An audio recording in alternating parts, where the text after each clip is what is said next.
Mes chers amis, bonjour, comme tout le lundi matin hebdomadaire. Je vous dis encore, l'avenir dépend assez ou à celui qui se lève tôt.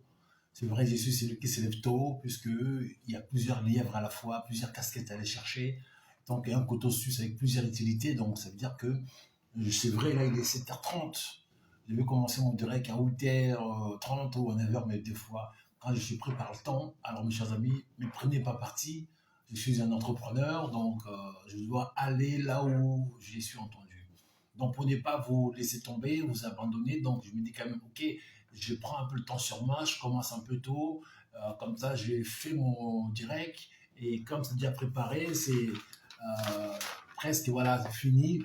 Il est dans la boîte. Je pense que quiconque va s'y réveiller après, je pense qu'il trouvera ça dans sa boîte à lettres. Les bons côtés aussi, je dirais, d'un direct. Et puis, même s'il n'y a personne pour l'instant, mais sachant que quand j'ai partagé toutes mes amies dans le monde, hein, je n'ai plus de 5000, et sans compter les amis, donc ça veut dire que ça fera le tour du monde. Bonjour à toi, cher ami qui vient de rentrer. Alors, cher ami, partagez, c'est vrai.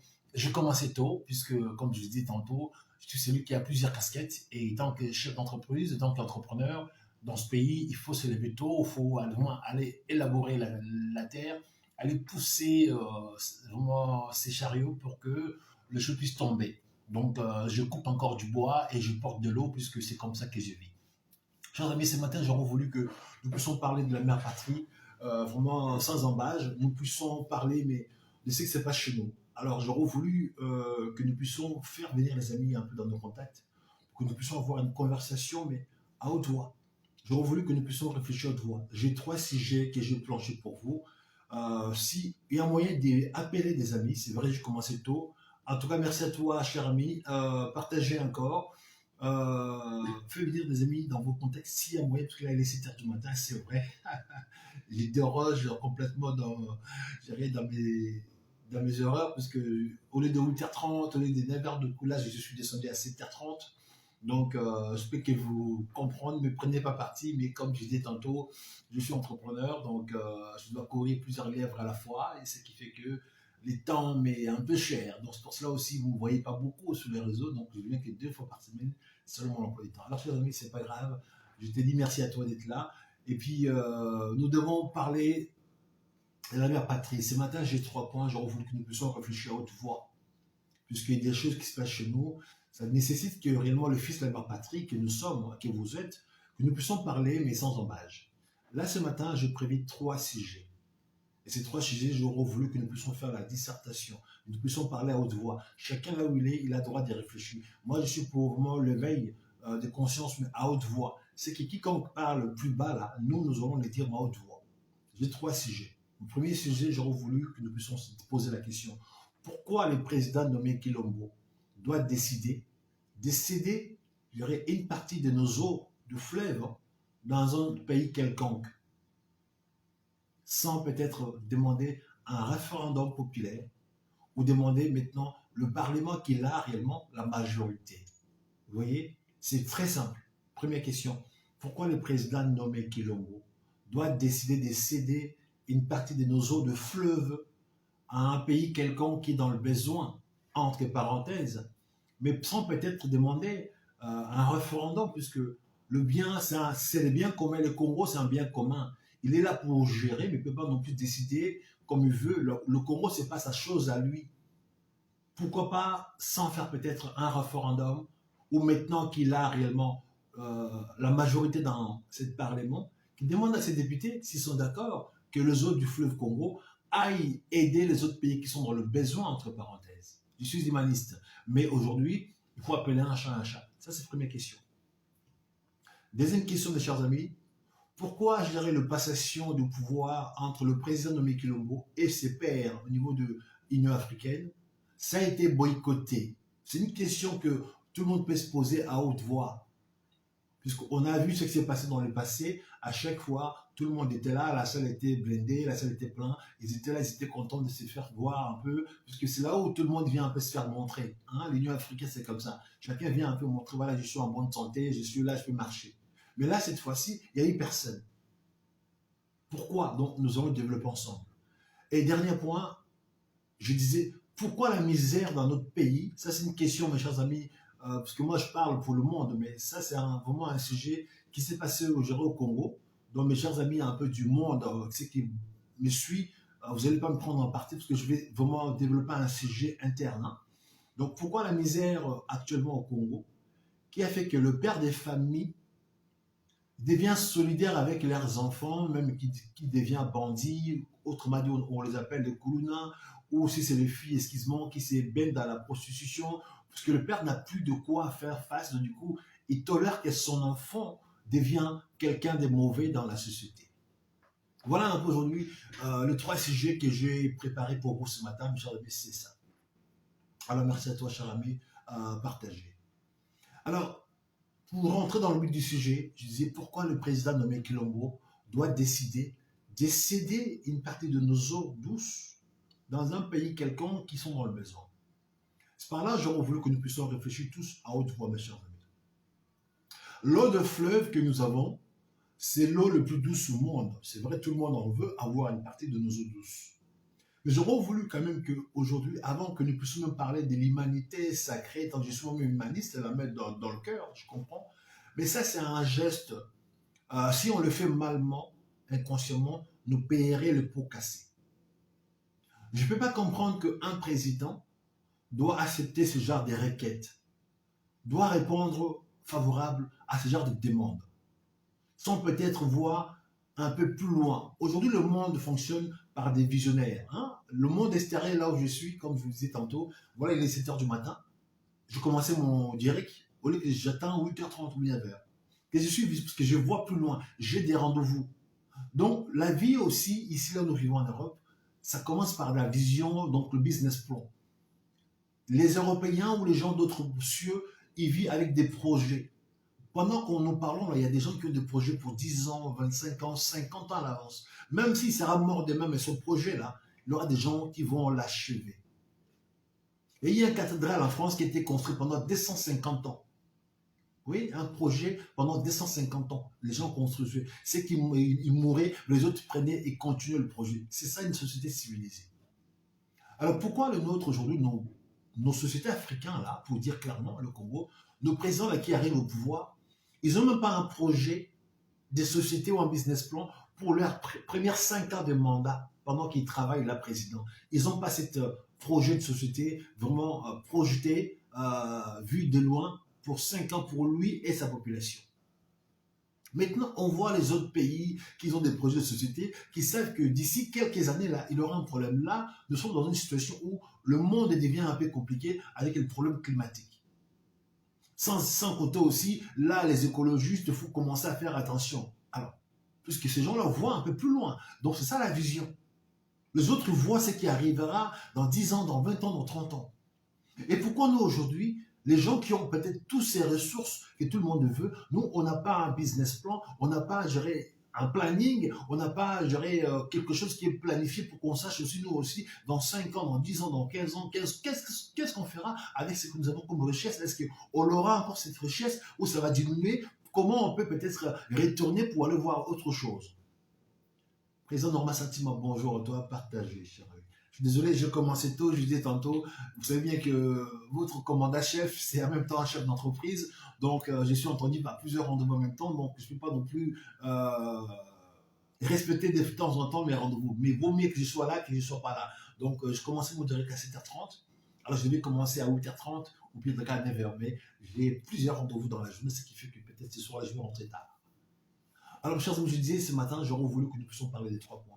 Pourquoi le président nommé Kilombo doit décider d'aller céder une partie de nos eaux douces dans un pays quelconque qui est dans le besoin, sans même passer par, au pire des cas, un référendum populaire, ou mettons comme il est à l'Assemblée, demandé par ses députés, ou mettons qui a la majorité.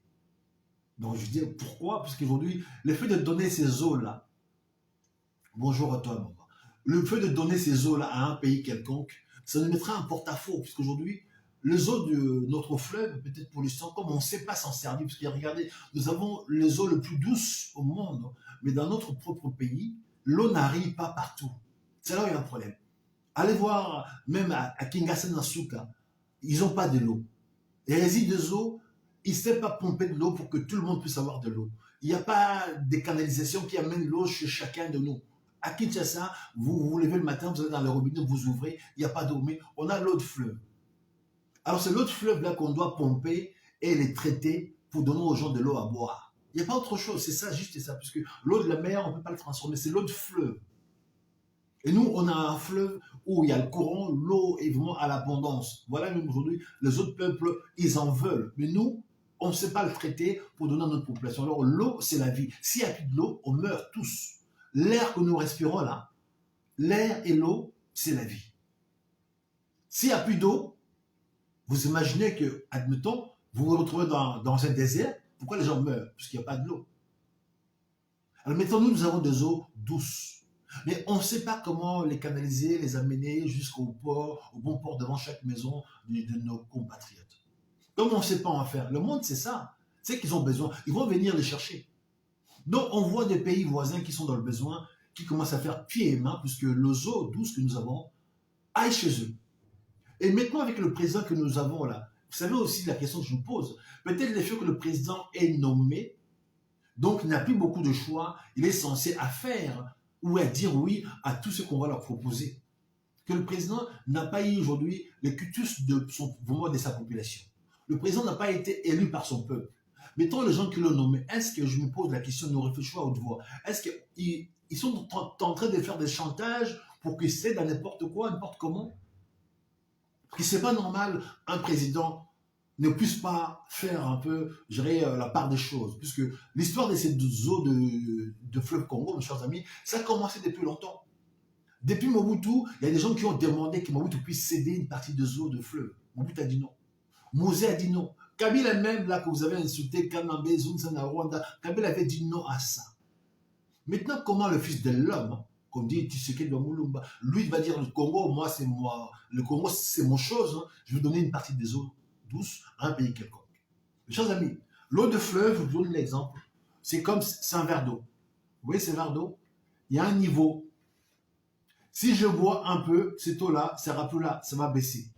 Maintenant, le fait que une partie de ces eaux-là, si je fais une canalisation ici, l'eau va partir. Ça veut dire que une partie, vraiment le profondeur que j'avais dans cette fleuve-là, ou bien dans mon verre, va baisser. Dans cette fleuve aujourd'hui, vous imaginez ça, c'est l'eau du fleuve, il y a cette profondeur, il y a cette quantité, nous avons des poissons. Donc, il y a des poissons qui vivent peut-être dans la profondeur. Quand l'eau va baisser, ces poissons-là, ils auront la chaleur. Donc, on aura déjà la perte de nos poissons. Ça, c'est un. Quand l'eau va baisser, là, vous allez voir que, vraiment, dans les entours, là, nos forêts, parce que nos forêts prennent de l'eau de notre fleuve, là. Notre terre, au lieu que ça reste un peu humide, la terre du Congo, là, va devenir, je dirais, sèche. On aura la terre comme du désert. Alors, grâce à nos eaux, notre terre est un peu fertile. Donc, si demain, le président décide de donner une partie des eaux, vraiment, la terre, là, va venir un peu le sable. Alors là où on fait l'agriculture, c'est pas les sables, c'est une terre, donc aujourd'hui, c'est un peu pâteux, donc on peut toucher, c'est un peu collant, puisque dedans, il y a un peu de l'eau. Maintenant, quand on va enlever une partie de l'eau dans notre fleuve, ça va causer des dommages, mais collatéraux, mais colossaux. Non seulement la sécheresse, la terre va devenir sec, comme dans d'autres pays aujourd'hui, on dit, ils ont un problème de sécheresse, donc la terre se découpe un peu en morceaux, et puis de l'autre côté, le forêt là doit sécher. Et si on avait des agriculteurs, bon chez nous c'est vrai, il y a des gens qui font l'agriculture mais à petite échelle, donc ils vont manquer des eaux pour leurs produits. Donc les eaux, c'est la vie. Alors comment un homme doit décider de prendre une partie de son eau sans demander aux autres? Alors nous avons aujourd'hui au Congo là, une grosse barrage à Inga. Ces barrages-là marchent avec des eaux. Si on va ouvrir un canal, donc l'eau va baisser. Notre barrage n'aura plus la pression pour que l'eau puisse peut-être faire tourner le barrage comme il faut, que le courant puisse être pillé, puisque notre courant, nous-mêmes, on n'en profite pas. On a la plus grosse barrage, mais c'est les autres qui en profitent. Nous, on nous dit, oh, il n'y a pas assez de courant. Mais notre courant part ailleurs. Puisque je me dis, est-ce que nos autorités, le fait qu'ils ne soient pas élus par nous, il faut qu'ils cèdent un peu tout le Congo avec nous dedans, comment? Là, on a le président qui commence à vendre le Congo, mais avec nous. Puisque l'histoire de ces eaux de fleuve, mes chers amis, si une partie de ces eaux part ailleurs, le Congo là va sombrer dans la pauvreté, mais énorme. Aujourd'hui, tout le pays d'Afrique autour, ils ont un problème d'eau. Ils ont un problème de sécheresse.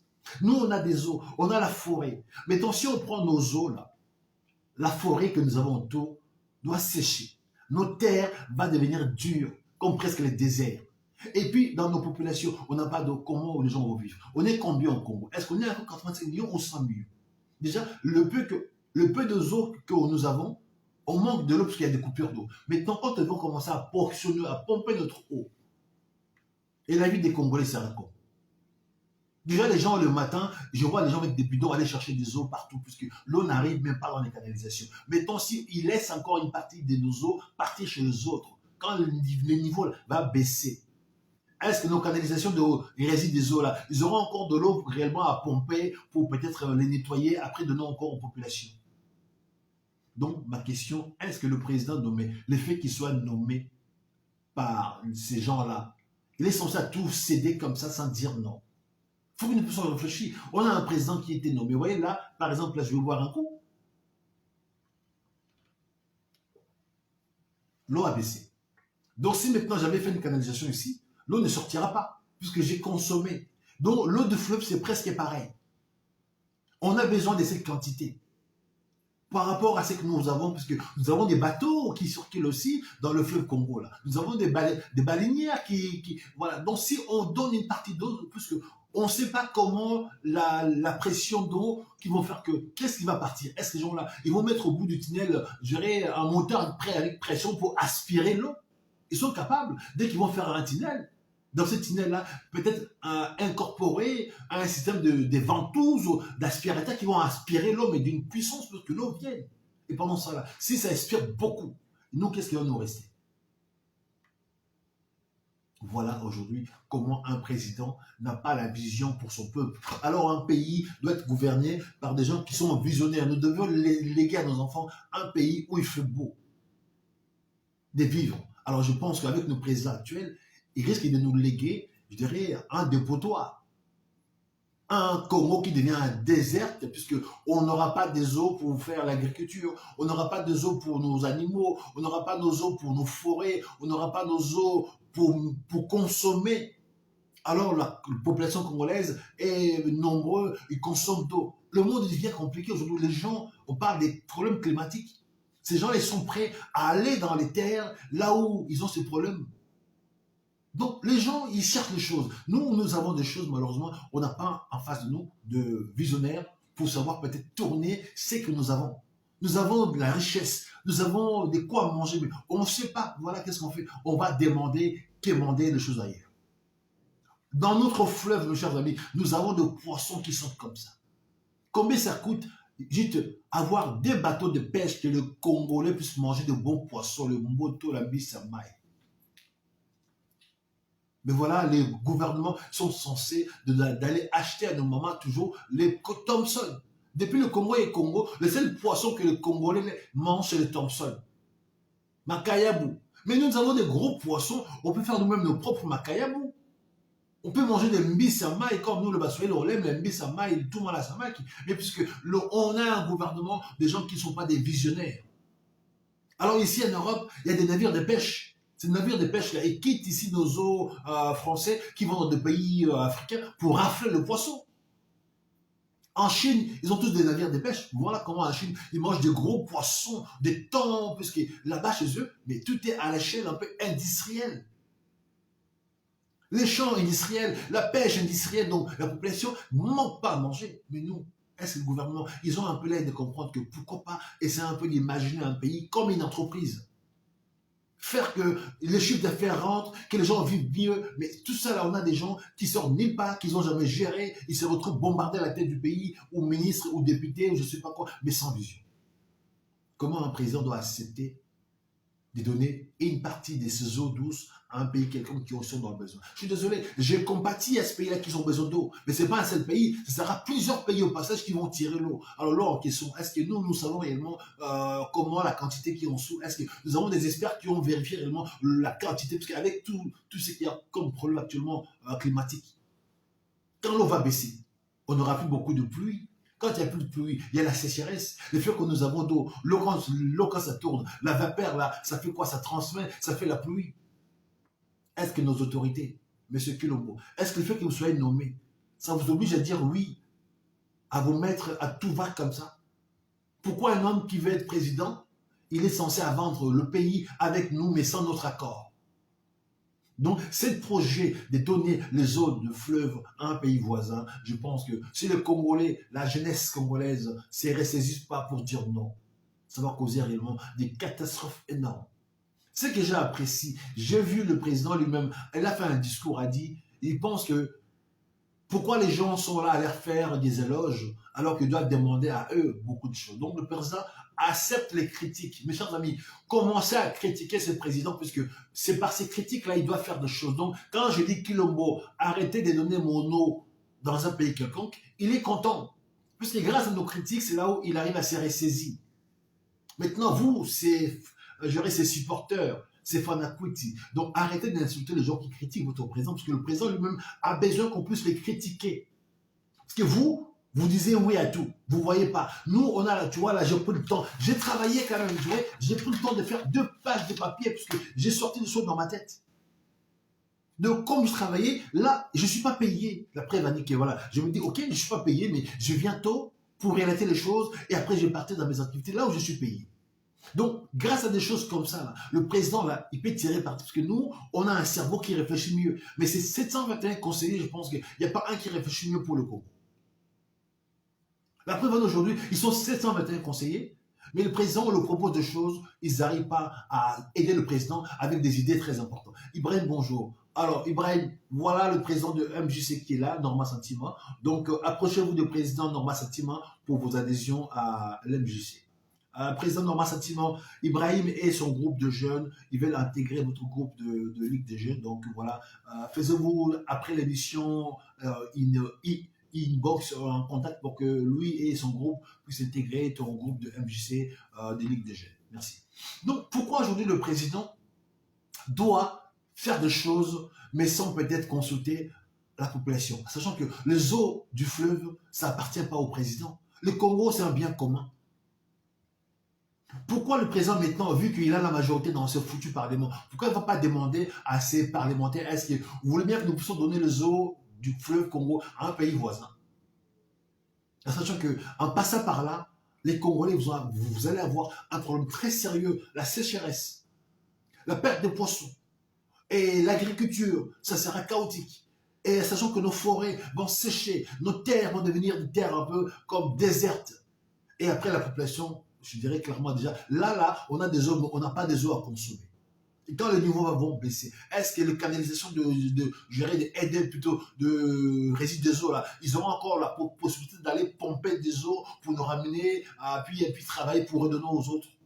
Donc ces projets, je dirais clairement, Monsieur le Président, je pense que vous devez dire non, puisque tous les gens qui ont dirigé le Congo avant vous, ils ont toujours dit non.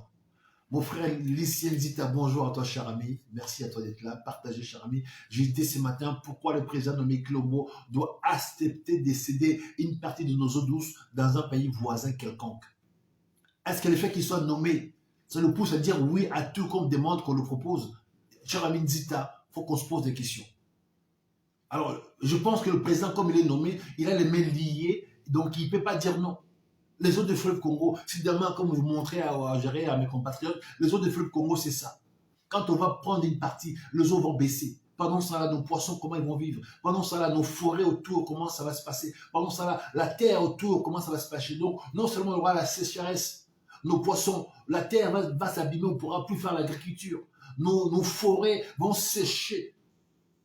Et au passage, la pluie ne pourra plus, puisque grâce aux eaux, là, on a la pluie, puisque ça envoie la vapeur. On n'aura pas la pluie, on aura des saisons sèches, mais sans pluie.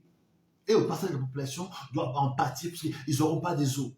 Alors je me dis, est-ce que le président, le fait qu'il soit nommé, ça le pousse à dire oui à toutes les décisions, mais mal prises, puisqu'il est nommé, il a le mail lié. Je ne sais pas, cher Amenzita, il faut qu'on se pose des questions. Est-ce que c'est qu'on doit le laisser faire ou il faut bien qu'on puisse l'arrêter? Là, je suis même content parce que lui-même, il a dit récemment, là, il est d'accord que nous puissions les critiquer, parce que grâce aux critiques, il pourra faire mieux. Il est même étonné pourquoi ses supporters le félicitent, alors plutôt, ils doivent les critiquer pour bien demander plus à eux. Donc là, M. Kilombo commence à prendre conscience que nos critiques est très important pour lui de se redresser, de faire mieux. Donc, ces projets d'essayer les eaux de fleuve, mes chers amis, la jeunesse congolaise, Norma Santima, Ibrahim, je dirais Licenzita, vous devez en parler jusqu'à ce que ça arrive à ses oreilles. J'ai la chance, je suis suivi par eux. Donc, Monsieur le Président, là, je vous parle solennellement. Vous et moi, on se connaît très bien. Je pense que ces projets de donner les eaux de fleuve, vous allez occasionner la mort de vos populations, mais à l'appel. Les eaux, c'est la vie. Les eaux, c'est comme l'air que nous respirons. Quand il n'y a plus d'eau, le pays se retrouve comme un désert. Celui qui n'a pas d'eau, dans le désert, il peut tenir 7 jours, s'il le faut. Mais au bout des 15e jours, il va dépérir. Maintenant, nous, le eau que nous avons, le eau le plus douce, vous le donnez, pas à un seul pays, mais à plusieurs pays. Et si maintenant ils aspirent beaucoup d'eau, et nous, qu'est-ce qui va nous rester? L'eau de la mer, on ne peut pas le transformer pour le boire. On ne touche pas l'eau de mer. Les eaux douces, c'est là où on prend pour créer des lots de bouteilles que vous voyez là, qui partent dans le robinet. C'est l'eau douce. Alors, mes chers amis, mon premier point, c'était d'interpeller le président Dominique Kilombo pour qu'il sache que cette décision de donner une part des eaux de notre pays à un pays voisin, même si ce pays-là, j'ai entendu qu'ils veulent construire une ville à contrepartie, monsieur, c'est n'importe quoi. C'est comme les Chinois avec Kabila. Ils avaient demandé l'exploitation des minéraux pour créer des routes. Mais quelles routes qu'ils ont construites? Ils ont exploité autant de minéraux sans voir la quantité. Regardez les routes qu'ils nous ont construites. Les routes des Chinois, là, au lieu peut-être de mettre l'épaisseur qu'il faut pour que la route supporte les chars des camions qui passent, non, ils mettent une épaisseur, mais comme ça. Vous voyez, la route est faite comme ça, mais en dessous, il n'y a pas une bonne épaisseur. En dessous, il n'y a pas des caillasses. Quand les gros camions vont passer, le roue, c'est fracturé. Pendant ce temps-là, et ils ont pillé nos minéraux, mais sans contrepartie, sans savoir réellement la quantité qu'ils prenaient à chaque pelle, à chaque pelleteuse. Donc le Congo est pillé et volé, puisque nous avons des chefs d'État, mais pas visionnaires. Comment aller dire à un pays, venez me faire la route, et toi, prenez-moi, prenez le minerai. Alors on ne sait pas quelle quantité, quel minerai qu'ils prennent. Donc ils vont prendre à tout va, quoi, les yeux fermés. Voilà ce qui s'est passé pendant le règne de Kabila. La Chine s'est enrichie rapidement avec le minerai parce qu'ils prenaient le minerai, on ne sait même pas quel minerai qu'ils prenaient. Est-ce que l'or, diamant, coltan, ils prenaient tout. En échange seulement de jeter du goudron. Alors pendant ce temps-là, c'est eux-mêmes qui faisaient les travaux. Nous, nos ingénieurs congolais, ils n'étaient pas là pour voir réellement la quantité des goudrons qui étaient jetés, la quantité des caillasses qui étaient, parce que toute la matière première était chez nous. Les Chinois, ils n'ont pas importé, gérer les caillasses, ils n'ont pas importé les ciments. Tout est chez nous.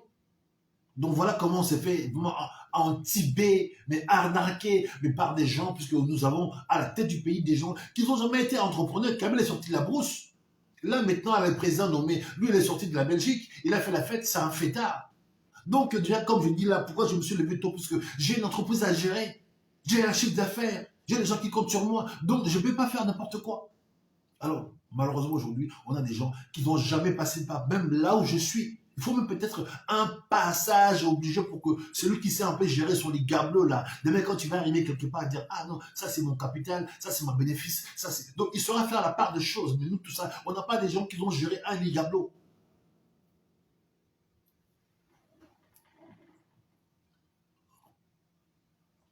Dites à la région pour laquelle je dis la diaspora. Nous sommes, je dirais, la valeur absolue pour ce pays-là. La diaspora, on doit couper court à ces politiciens. La diaspora, nous devons s'organiser. Nous sommes les seules, je dirais, solutions pour notre mère patrie. Notre combat à la résistance, c'est très bien. On résiste, mais comment, jusqu'à où? Si nous ne sommes pas organisés. Mais ces types-là, sans vision, ils vont continuer à torpiller notre pays, puisqu'ils sont les ces goinfrés. Ils veulent piller, ils veulent l'argent. Oui, mais pendant ça, ils donnent rien au peuple. Ils n'ont pas des visions, ce ne sont pas des visionnaires. Alors maintenant, le monde est gouverné par des visionnaires. Je viens de parler des problèmes climatiques, je viens de parler des problèmes écologiques. Si nous, chez nous, on n'a pas des gens qui ont la vision de pouvoir, dans 20 ans, qu'est-ce qui sera le Congo? Nos minéraux, qu'est-ce qui deviendra? Est-ce qu'on peut encore continuer à exploiter? Comment on peut se retourner peut-être? On a le soleil, on ne profite pas de nos soleils. Le Brésil aujourd'hui, avec le soleil, ils ont mis des panneaux voltaïques partout, ils ont le courant partout. Nous, on a le soleil gratuit, on ne sait pas en profiter. Nos populations crèvent de l'électricité, ils n'ont pas d'électricité, alors on a le soleil. On a des eaux, voilà, on ne sait pas quoi faire avec. Les autres, ils viennent prendre nos eaux, parce que nous, on ne sait pas. Vous savez, sincèrement, chers amis, c'est partout, c'est pareil. Quand tu as la richesse entre tes mains, là, si tu ne sais pas en prendre soin, quelqu'un va le prendre. C'est comme celui qui a rencontré une belle femme. Cette femme-là qui est chez toi, qui est gentille, qui est aimante. Toi, tu le maltraites. Tu n'en prends pas soin, mes chers amis. Le voisin piquera ta femme, il aura raison, mes chers amis. Donc, celui qui a rencontré une femme qui est gentille, qui est aimable, mais prends soin de ta femme, là, parce que si tu négliges ta femme, là, le voisin doit le piquer, il aura raison. Là, chez nous, pareil, on a la richesse, mais on ne sait pas en prendre soin. Donc, celui qui a faim, s'ils viennent chez nous en force, là, comme on a des groupes armés, mais c'est normal qu'ils viennent nous piller, parce que nous, on ne sait pas protéger nos propres richesses. Nos frontières sont des passoires. On n'a pas l'armée qu'il faut. On n'a pas la police qu'il faut. On a des gouvernants, mais je dirais, affairistes. Au lieu de penser au peuple, au lieu de partager le bonheur, non. Et ils veulent se goinfrer, se piller. Donc, voilà l'exemple qu'on envoie au monde. On a des gouvernants aujourd'hui qui sont affairistes. Le sort de la population, ce n'est pas leur problème. Puisqu'ils ne pensent même pas gérer en 3D. Comme je dis, le monde aujourd'hui est gouverné par les visionnaires. Si chez nous, au Congo, là, on n'a pas des gens qui ont la vision, le Congo, ils vont disparaître. Le Congo, ça va pire à nous, parce qu'ils vont le découper, ils vont le vendre en pièces détachées aux enchères. Alors, mes chers amis, vous devez, vraiment à la jeunesse, le Mumba dit, nous devons vous léguer un pays où il faut beau de vivre. Vous avez un devoir de sortir de la distraction. Monsieur Santima, Monsieur Ibrahim, vous avez la responsabilité d'unir la jeunesse congolaise. C'est qu'on ne vous donne pas là. Vous devez aller les chercher, chers amis. Moi, ici en Europe, là, quand j'ai rien, je me lève le matin, je vais mouiller mon maillot. Parce que là, vous voyez, ça fait 7 heures, depuis debout à 6 heures du matin. Que si je ne me lève pas là, on ne me donnera rien. En plus, je suis noir patron dans ce pays-là. Si je ne suis pas bon dans ce que j'ai fait, je n'aurais pas démarché. Je suis désolé de vous dire ça. Et tant que noir la peau là, et être patron, il faut que je sois meilleur, il faut que je sois bon. Et c'est pour cela que j'excelle, puisque dans ce que j'ai fait, comme je suis noir, il faut que je sois meilleur. Donc je travaille à 200% quand il y a la perte d'offre, parce que étant que noir, il faut que je brille dans ce que j'ai fait, il faut que j'excelle, il faut que j'ai la maîtrise. Grâce à cette maîtrise dans ce que j'ai fait, mais j'ai des blancs qui font la queue dans mon entreprise pour être chez moi, parce qu'aujourd'hui, j'ai fait de l'excellence, j'ai fait du beau. Parce que je suis dans la qualité. Et grâce à ça, je me suis remarqué. On dit, celui-là, c'est un noir, mais c'est un noir qui fait un travail des Français, qui fait un travail des Blancs. Parce que voilà, quand j'ai fait un travail, mes hommes, voilà, on dit c'est l'entreprise d'un Blanc. Non, c'est un noir, mais qui dans sa tête, qui est instruit. Donc nous devons avoir ce que nous avons acquis là, comme la façon de faire des choses, nous devons l'amener chez nous pour embellir la vie dans la société.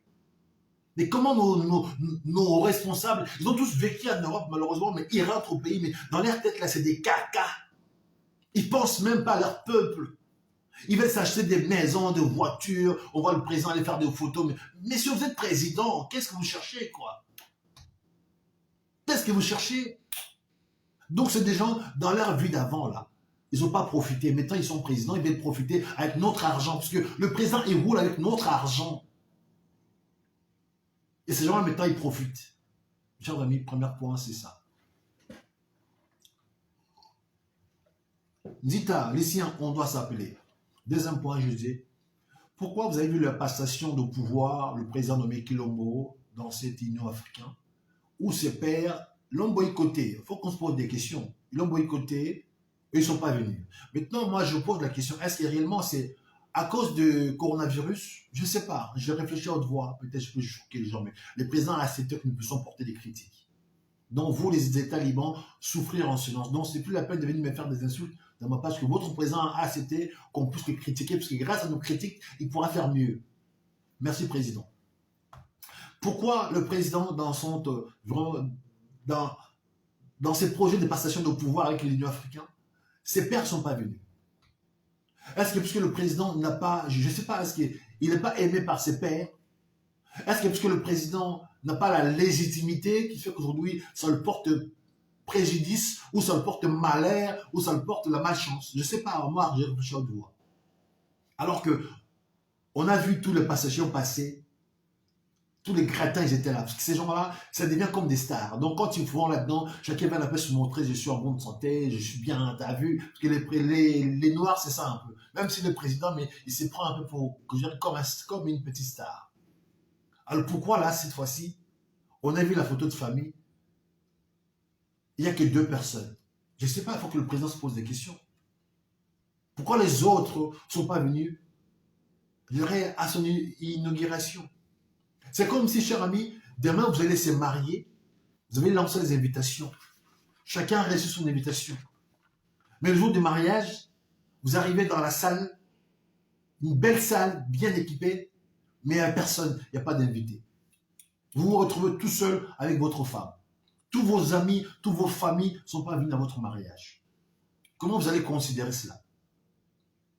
Le jour de votre mariage, Gita, Lucien, avec votre femme, la salle est louée, nous tous là, on a eu des invitations, commandant chef en personne, nous tous là, au tombeau, tout le monde, voilà, Patrick Mbek, on a eu des invitations pour vous.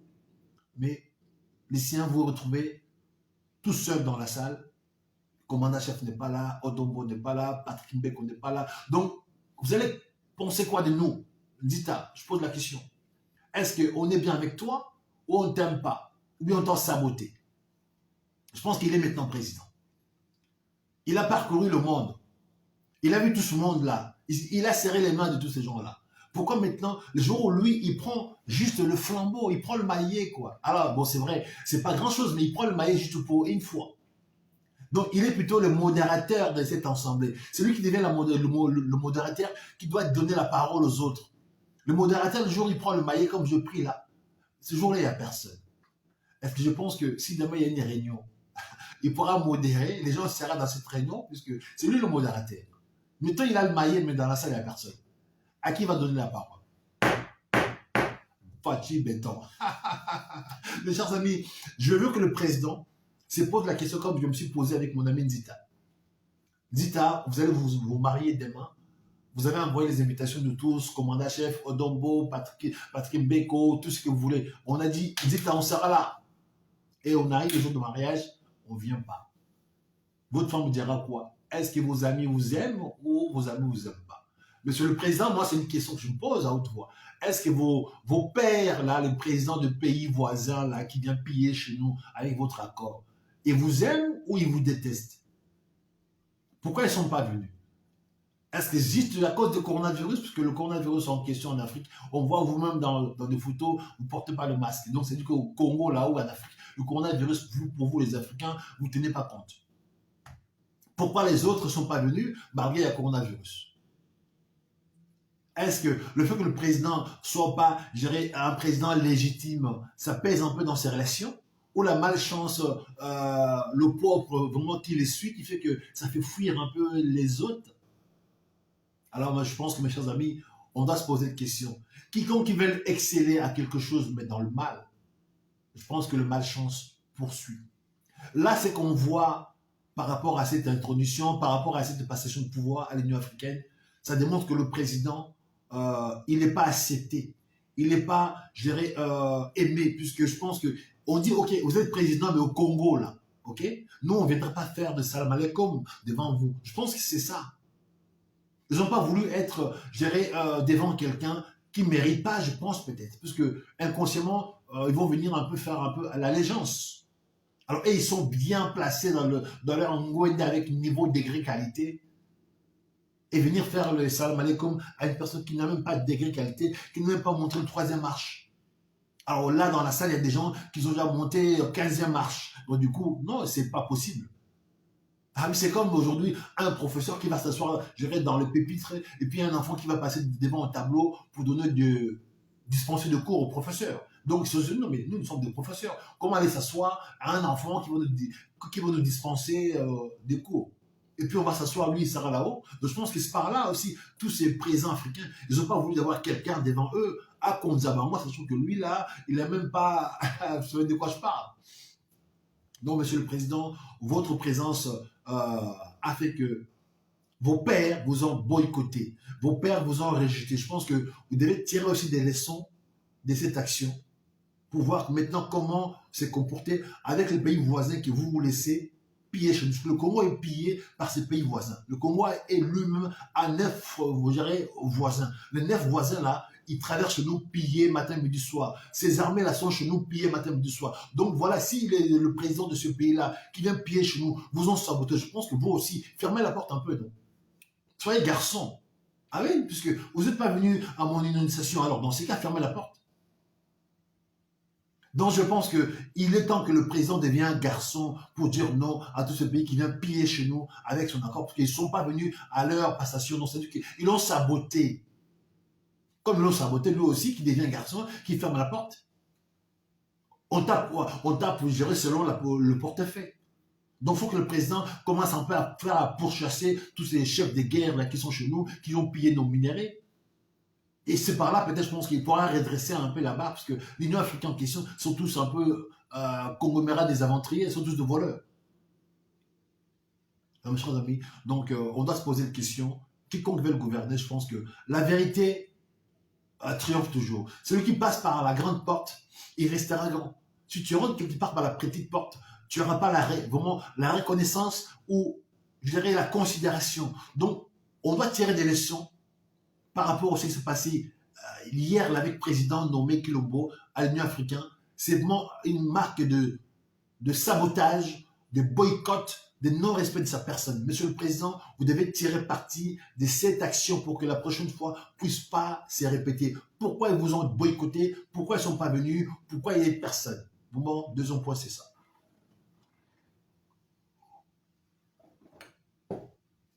Troisième point, mes chers amis, j'aurais voulu que nous puissions parler d'une situation qui s'est passée au Congo. Alors là, je veux quand même demander à mes amis du monde qui me suivent, qui me comprennent, c'est un sujet interne.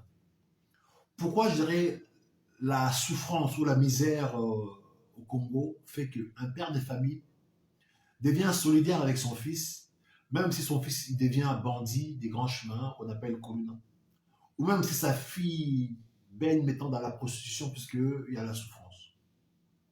Ce sujet, je fais allusion à ce qui s'est passé récemment là, où vous avez eu des jeunes gens dans la rue qu'on appelle des Koluna, qui faisaient un peu la loi dans la rue avec leur groupe. Et la police qui est venue pour essayer un peu de rétablir l'ordre dans la rue. Mais pendant que la police était venue pour mater ces jeunes gens, et à la grande surprise, on a vu les pères de ces enfants-là, puisqu'ils sont plus tous des enfants de militaires, sortir dans leur caserne avec les armes de l'État, tirer sur la police. Vraiment, cette action, moi je dis qu'il faut que dans chaque action, que nous puissions tirer des leçons. Si nos militaires des FARDC sont sortis pour tirer à balles réelles en face sur leur frère d'armes, qui est la police qui venait pour rétablir l'ordre dans la rue, ça veut dire qu'il y a un malaise profond. Il faut que les autorités congolaises là-dessus puissent ouvrir les yeux, puisque je disais tantôt, pourquoi un père de famille doit être solidaire avec son fils quand son fils il devient bandit des grands chemins, ou sa fille devient bien il baigne dans la prostitution. Ça veut dire qu'aujourd'hui, un père de famille qui n'a plus de moyens, qui devient déminu, il manque, le pouvoir. Parce qu'aujourd'hui, dans nos pays d'Afrique, le parent n'a plus le pouvoir. C'est quoi le pouvoir d'un parent? Quand il travaille, même si c'est un travailleur, il faut qu'il soit payé. Le fait qu'il soit payé, il va rentrer chez lui avec l'argent. Donc cet argent-là, les enfants vont manger. Quand les enfants mangent à la maison, ils respectent les papas. Quand les enfants ils ont de quoi assez vêtus, ils respectent les papas. Quand les enfants partent à l'école, ils respectent les papas. Mais quand les papas, maintenant, là, ils ne ramènent pas à manger à la maison. Les papas ne peuvent pas souvenir aux besoins des enfants. Les papas ne peuvent pas payer l'école des enfants. Les papas, c'est quoi son rôle dans la famille? Donc, le papa n'a plus son autorité. Maintenant, le papa n'a pas de quoi nourrir les enfants. L'enfant, s'il a un peu de dur dans sa tête, il dit, mon papa ne me donne pas à manger, je n'ai pas de quoi s'habiller, il sort dans la rue, il va aller arracher une sac, première fois. Il a réussi. Deuxième fois. Mettons, lui, quand il rentre, il a fait 3 arrachages des sacs, il vient donner à sa mère un sac de riz. Tu penses que sa mère va dire à son fils, ces sacs de riz, j'en veux pas? Sa mère va prendre les sacs de riz, parce qu'il sait bien que son fils, il est parti faire 3 arrachages des sacs des femmes dans la rue, et grâce à ça, il ramène un sac de riz à sa mère à la maison. Sa mère dira, de toute façon, je n'ai pas le choix, parce que le papa n'a plus de travail, ou le papa travaille, mais il n'est pas payé. Donc mon fils, le fait qu'il est parti faire 3 arrachages des sacs, il nous a ramené un sac de riz. Mais une ventre en famille n'a pas de point d'oreille. La mère va accepter le sac de riz. Ben oui. Si en plus il y a des petits, il y a des frères petits à la maison, la mère va prendre les sacs de riz pour donner à manger aux petits frères. Ça, c'est un. Maintenant, si peut-être dans la famille en question, il n'y a pas de garçon courageux, parce qu'ils ont, il faut être courageux pour aller arracher le sac. Donc, s'il n'y a pas de garçon courageux maintenant, il y a des filles qui sont un peu belles là-dedans. Les papas n'ont pas de travail, n'ont pas d'argent. La maman ne plus travaille pas. La fille qui est là, qui est un peu belle, mais qu'est-ce qu'il va faire? Première fois, va sortir, aller voir un homme peut-être sans amour, mais il voit que l'homme en question a fait d'elle ce qu'elle a voulu, mais il est rentré avec 100 dollars. La fille va rentrer à la maison, maman, je suis sortie, Bakabelinga, on m'a donné 50 dollars. La mère m'a dit, d'où vient l'argent? Non. La mère doit accepter l'argent de la fille. Et inconsciemment cet argent-là, mais toute la famille doit manger cet argent-là. C'est la fille, c'est la première fois qu'elle est partie peut-être s'est prostituée, mais sans se rendre compte. La fille a dit, on m'a donné l'argent, mais en échange de quoi? Il a donné son corps, ses parties intimes. Donc cet argent-là, toute la famille là, doit le manger. Père, frère, maman, il doit manger l'argent que la fille est partie vendre une boue de son corps, de sa chair. Première fois. Maintenant, s'il a pris goût, ça devient un peu normal. Donc la fille, peut-être elle n'a pas 18 ans, mais comme le papa là n'a pas le travail, la maman là n'a rien. La fille doit commencer à sortir, aller chercher des messieurs peut-être qui ont l'âge de son père, pour que, au passage, qui prend un peu des billets d'argent. Excuse-moi, hein? L'argent, c'est ça. Juste ça. Ok? Juste pour amener un billet à sa famille. Donc, du coup, le père, de toute façon, ma fille, si elle ne sort pas, on n'a pas à manger. Donc, le père, là, devient solidaire avec sa fille qui doit aller faire la prostitution. Moi, j'ai vu au Congo, je suis allé faire des émissions au niveau des Pakadjouma. C'est un coin où j'ai vu les filles mineures, 12 ans. Ils sortent de la maison pour aller rester la nuit là. Et les hommes vont venir coucher avec elle. Excuse-moi, mes amis. Et à la fin, la fille, elle doit rentrer. Après, tout se passe avec l'argent. Montrer à sa mère, voilà, maman, j'ai eu 3 clients, j'ai eu 5 clients, voici l'argent. La fille commence à travailler pour nourrir la famille. Mais une fille qui travaille, elle fait quoi? Elle vend son corps. Vous imaginez que pendant ces filles-là, pendant qu'elle vend son corps, si un client vient pour le malmener, cette fille-là sans donner l'argent. S'il y a ses frères à côté, ou son frère, de pas porter secours à cette fille qui se fait peut-être se faire malmener. Non, c'est tout à fait normal. C'est ce qui s'est passé, mes chers amis, dans le pays, là. Où les jeunes Jacques Koulouna qui sortent dans la rue pour aller vraiment faire les arrachages des sacs, pour aller casser, pour aller piller, pour nourrir leur famille. Si ça ne tire pas un peu l'attention de nos populations ou des gouvernements, ça posera un problème. Le fait que les pères là sont sortis avec leurs armes pour défendre leurs enfants, je compatis pas, mais c'est normal. Tout père, tout parent doit porter secours à son enfant quand il est dans le besoin. Ton enfant, là, demain, s'il devient terroriste, ça restera ton enfant. Tu dois l'aimer jusqu'à la mort. C'est ça le problème aujourd'hui qu'il faut que les gens comprennent. Puisque le père, ils n'ont plus le moyen pour nourrir leurs enfants. Les pères, ils sont diminués. En plus, ce n'est pas n'importe quel père. C'est un soldat qui porte l'arme à la main, qui doit veiller pour tout un territoire. Lui, là, il travaille, il n'est même pas payé, quoi. S'il est payé, il est payé, mais au lance-pierre. Nos soldats touchent 85 dollars. Alors, vous imaginez ces soldats-là. Parmi eux, au Congo, là, nos femmes sont fertiles. Ils ont 4 enfants, 5 enfants, 6 enfants. Maintenant, le monsieur, là, quand il va toucher 85 dollars, lui, il a 5 enfants à nourrir, 5 bouches, hein, 5 bouches. Là, on dit il faut manger matin, midi, soir. Il faut manger 3 fois. Mais bon, nous, on peut manger 3 fois. Mais là-bas, comment manger 3 fois? Tu as 5 bouches à nourrir. Tu as 85 dollars comme salaire. Tu as 5 bouches à nourrir. Sans compter, ils ne sont pas propriétaires. Il faut payer un loyer. Il faut acheter les vêtements pour les enfants. Il faut payer peut-être l'école pour les enfants. Alors le soldat qui porte l'arme à la main, vous lui payez 85 dollars, monsieur. Si demain ce soldat-là, il prend son arme pour aller peut-être monter des barrages, il aura tort. Mais à qui la faute? C'est au gouvernant. J'aurais voulu que vous puissiez voir aujourd'hui ce qui s'est passé. Le père soldat sort son arme de l'État, tiré en balles réelles sur la police en face. Puisqu'il défend son enfant. Son enfant, qu'il soit Koulouna. Mais c'est pas lui-même qui a voulu que son fils devienne Koulouna, parce que le gouvernement a fait que lui, le père, déjà, il n'est pas considéré. Le père, il surveille dans le pays, mais il n'est pas payé. Son enfant, qui devait aller à l'école, il n'y a pas l'école pour lui, pour peut-être qu'il soit un peu éduqué. Cet enfant-là, il tombe dans la rue, il devient ce qu'il est devenu aujourd'hui. À qui la faute? Si nos enfants deviennent Koulouna, mais c'est les responsables, c'est le gouvernement qui devient responsable aujourd'hui. Si au pays on a des Koulouna, c'est à cause des gouvernants, c'est les gens qui gouvernent le pays. Un pays qui se respecte, il n'y a pas des enfants Koulouna. Moi, à mon époque, on n'avait pas des enfants Koulouna dans la rue. Je ne connais pas ça, mes chers amis. Alors, on voit des gens qui sortent de l'argent de l'État pour des choses mais inutiles. Pendant ce temps-là, les gens qui doivent être payés à temps et à l'heure, là, ils ne sont pas payés. Ils n'ont même pas peur de ces gens-là. Vous imaginez un soldat qui a porté la tenue, qui a une formation, qui a l'arme à la main. Vous le payez 85 $ ou plus, vous ne le payez même pas. Alors si demain ces soldats-là, avec l'arme qu'il a à la main, là, il doit aller faire des pillages chez les gens, à qui sera la faute? Hier, là, j'ai vu encore une vidéo, là. Le soldat qui fait le patrouille pour aller peut-être arrêter des boîtes de nuit. Il commence à piller dans la maison des gens. Pourquoi? Parce que vous envoyez un soldat d'aller faire régner l'ordre là où il n'y a pas de débit de boisson. Le policier, chez lui, il n'a pas mangé. Il rentre là où peut-être les gens qui ont l'argent, qui font la fête. Mais si, comme lui, il n'a rien, il peut sortir avec un truc. C'est tout à fait normal. J'ai vu une vidéo hier, le policier, ils sont allés dans un gandage, je ne sais pas quoi, pour faire régner l'ordre. Ils ont pillé des choses, parce que c'est tout à fait normal.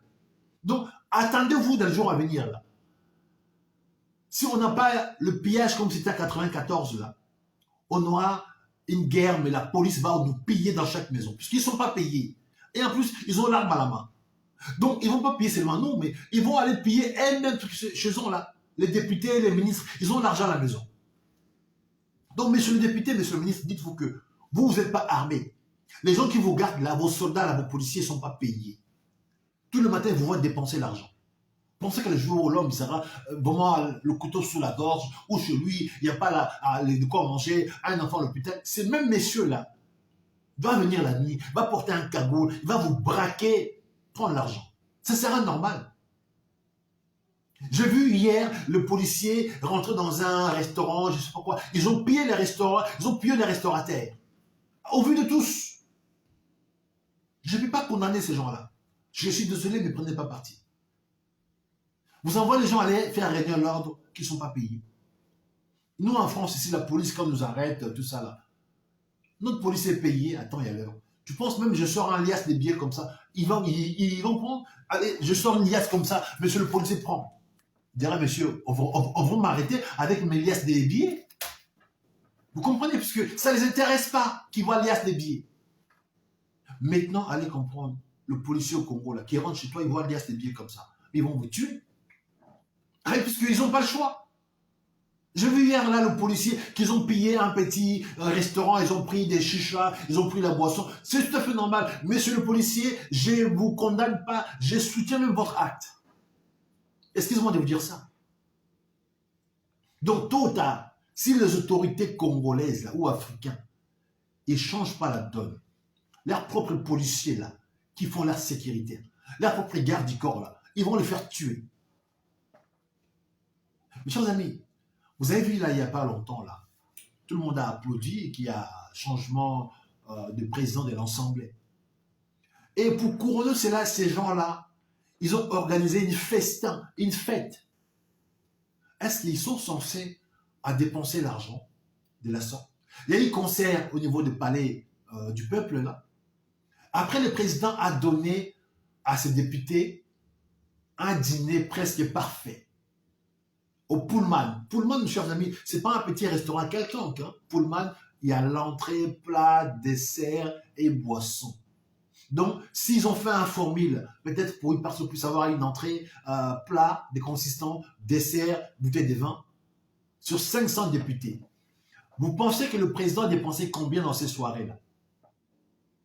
L'argent qu'il lui a payé pour que ces députés puissent juste aller manger un soir, parce que selon lui, ils ont battu un travail formidable. Combien la République a payé pour que ces hommes-là puissent manger? Avec l'argent que ces députés ils ont mangé juste ce même soir-là. Si on demande la facture, on ne pourra pas payer nos policiers qui sont impayés. Vous n'avez pas vu récemment là, les policiers de l'Est qui sont venus au Congo réclamer leur salaire? Chers amis, c'est lui qui a des yeux pour voir comment savoir les choses. Moi, je suis un visionnaire. Un policier ou un militaire qui quitte son poste, ils ont quitté l'Est, ils sont venus dans la capitale. Ils réclamaient leur salaire, ils ne sont pas impayés. Dans les jours à venir, là, la guerre civile qu'on attend, là, ce ne sera pas les civils. Ce sera la police et l'armée là qui vont attaquer nos autorités policiers, républicains. Oui, on aura nos policiers et nos militaires qui vont aller dans leur maison, leur piller. Moi, je vous soutiens, monsieur, pillez-les s'il faut piller. J'assume mes propos. Parce que les gens qui sont censés apporter l'arme pour sécuriser tout un pays, vous ne le payez même pas. Vous négligez leur vie. À tel point que le monsieur se lève le matin, il va au travail, et à la fin du mois, il n'est pas payé. Ne prenez pas qu'il rentre produit, il sera censé arrêter quelqu'un arbitrairement, l'arracher son portable, de piller. Nos policiers, mais ils arrachent les gens, les choses dans la rue. On voit nos roulages là, ils arrêtent les gens, mais sans infraction, ils prennent l'argent. Allez comprendre. Alors ici en Europe, là, un policier qui t'arrête, tu sors un billet, mais tu vas en prison ton billet. Corruption, tu vas en prison, quoi. Alors chez nous, un policier, tu peux même le cracher dessus, te donne un billet. Excuse-moi, c'est la vérité. Au Congo, là, tu vas griller 4 feux rouges.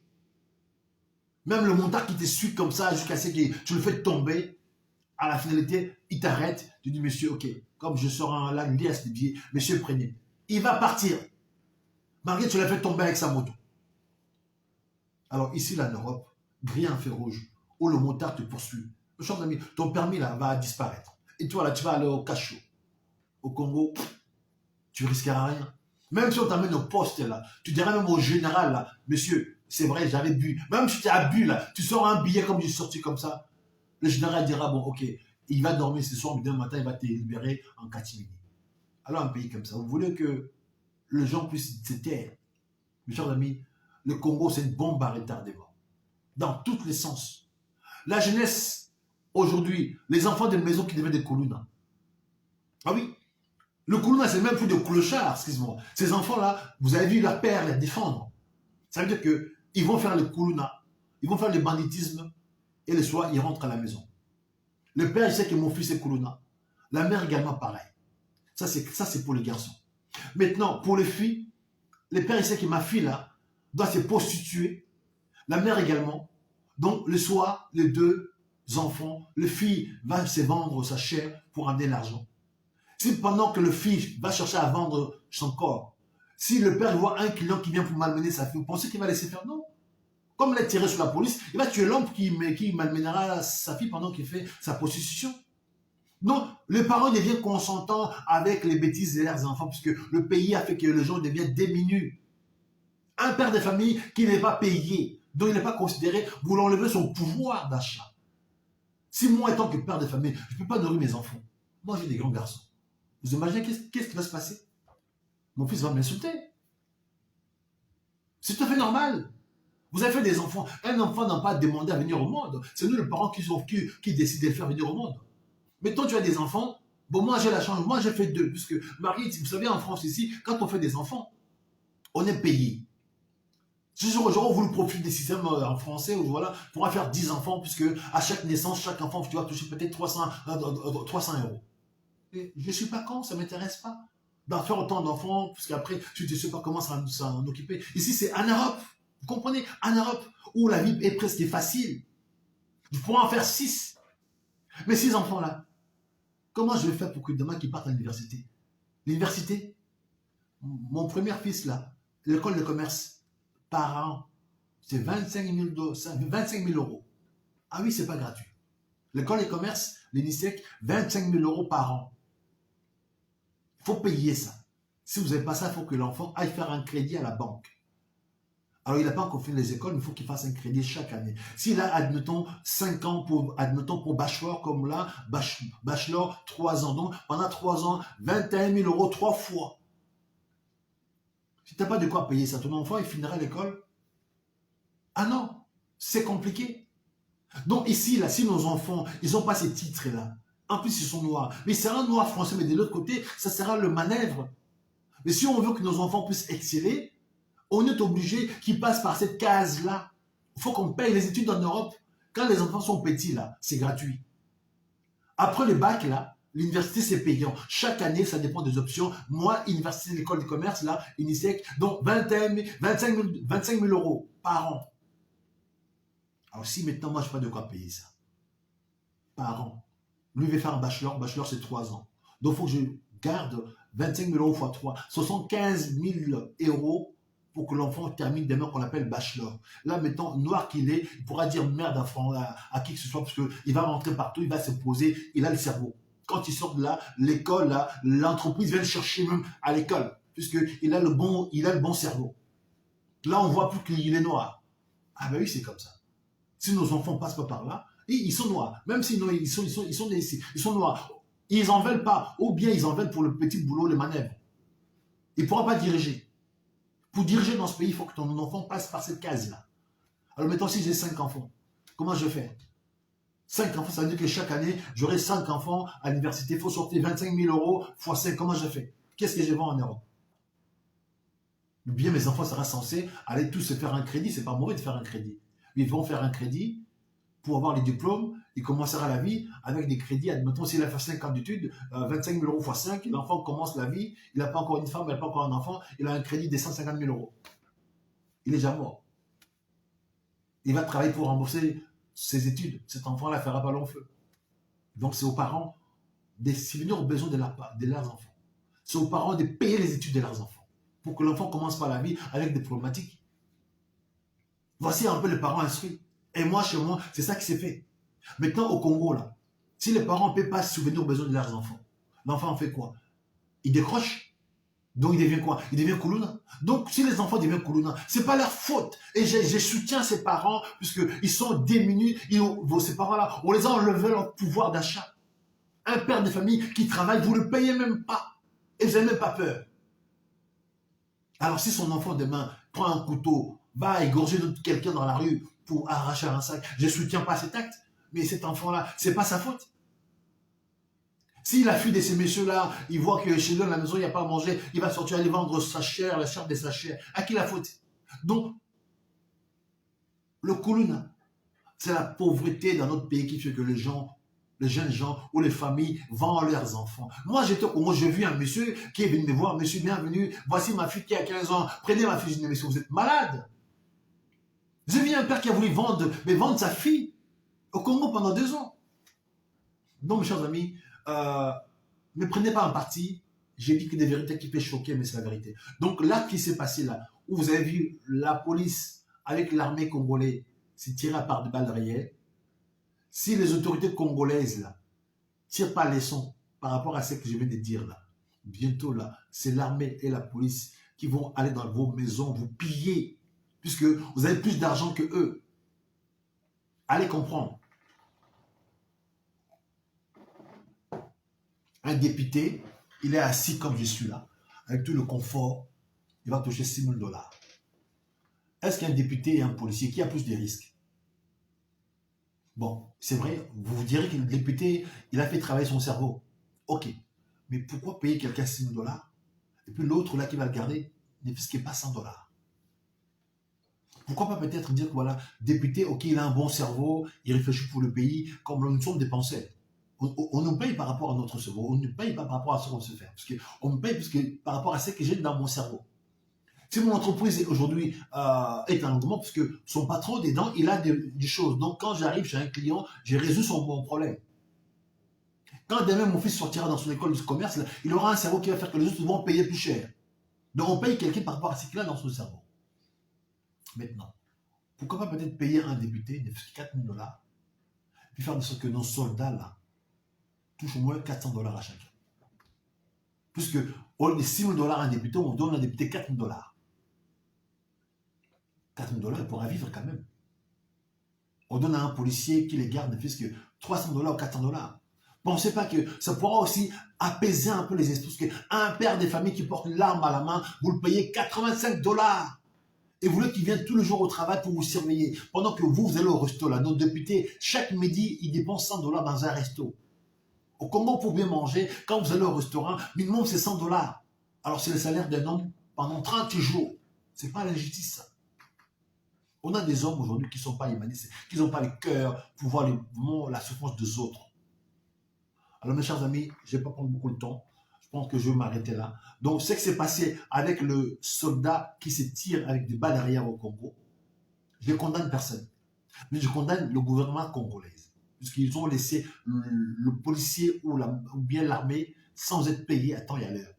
Et puis, par rapport au salaire qu'ils touchent, ces gens-là, je pense que ça ne mérite pas. Tôt ou tard, je pense que il y a eu pillage en 94, en 94, par l'armée. Je pense que pillage, on peut avoir le pillage par l'homme à l'arme, par la police et l'armée. Cette fois-ci, s'il y a piège, moi je vous dirais, mes frères d'armes, allez pas piller des petits magasins, allez plutôt piller vos députés. Là. Il y en a beaucoup, là, il y en a 500. Ils ont beaucoup d'argent. Dans chaque maison, là, il y a un député, il y a un ministre, il y a plus d'argent que dans une banque. Quiconque qui ont volé là, parce que l'argent, comment on ne sort pas. Ils ont l'argent dans leur matelas, partout. Pillez plutôt ces gens-là, vous pensez que vous aurez l'argent. J'ai vu récemment, là, par un contrôle de police, la police a pillé un restaurateur.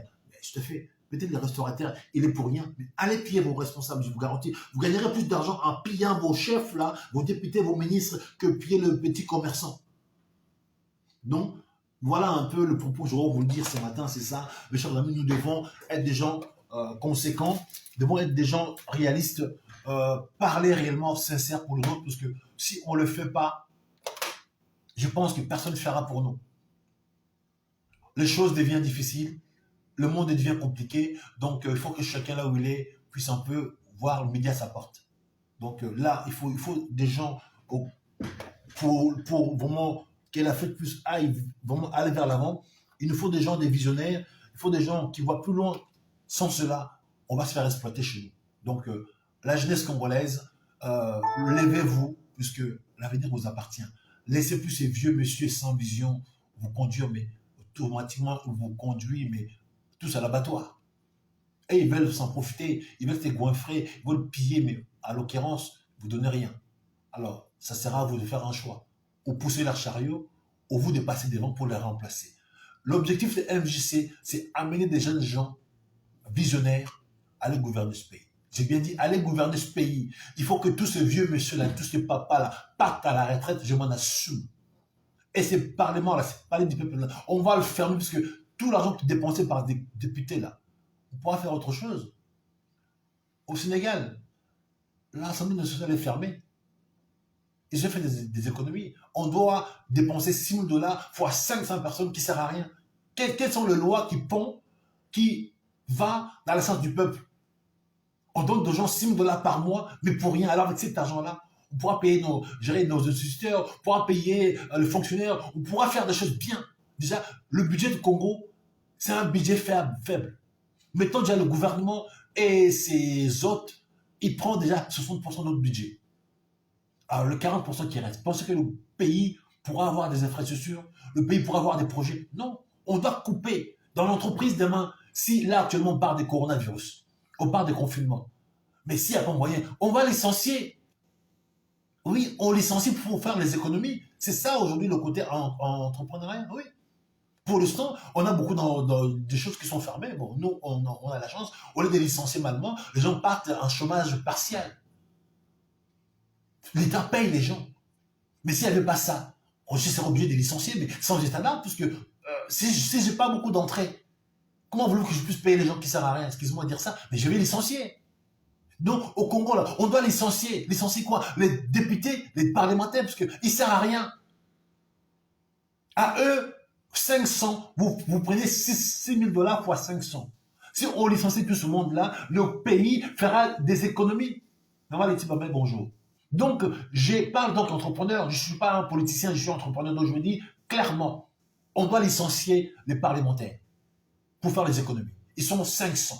6 000 $ fois 500, ça fait combien d'argent qu'on va économiser? C'est pour commencer.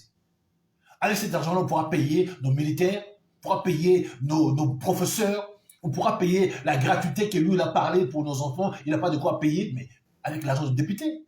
Bon, je ne vais pas faire... J'avais son dédication aujourd'hui. Je pense que je vais m'arrêter là. En tout cas, mes chers amis, partagez, puisque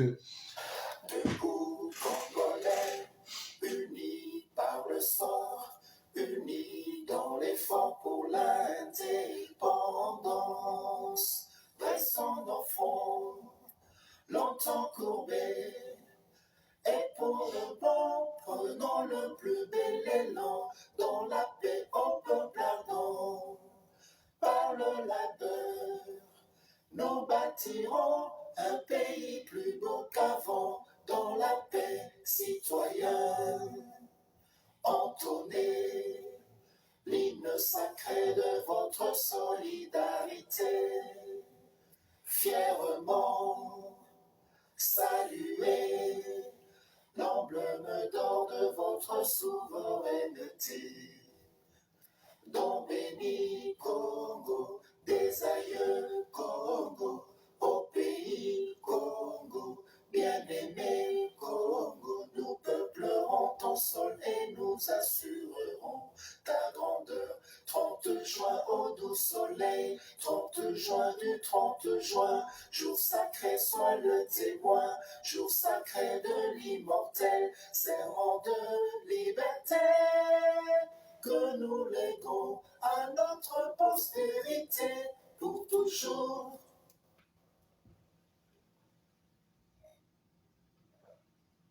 Chers amis, les séances élevées. Alors, je dirais merci beaucoup à... Comment le nom là? Tanguissa, Maman Espérance. Oh, Maman Espérance, gros bisous, tu es venu tard aujourd'hui.